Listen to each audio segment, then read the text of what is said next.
Hi, it's me again with Corel tips and tricks, and my mathematical mentor came through again.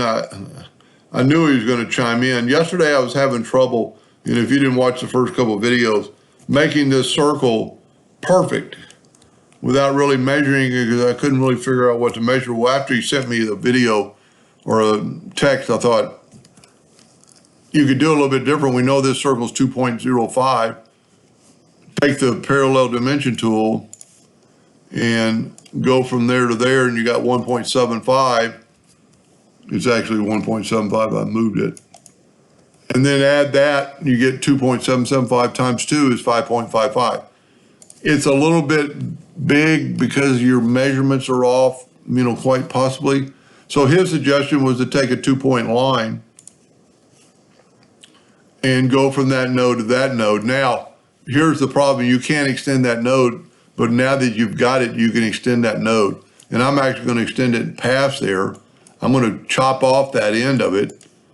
I'm going to take that line. I'm going to go up to Windows. Instead of using the parallel dimension tool that is based off your hand movement, basically, I'm going to find out the curve, which is 2.77281. So let's get out a calculator, and we'll go 2.7728.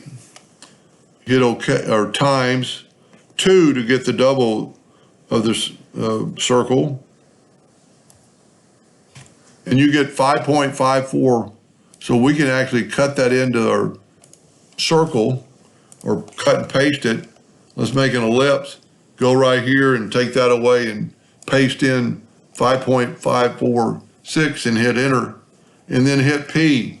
And it figured out exactly where that circle needs to be on the line using math, my math or his math.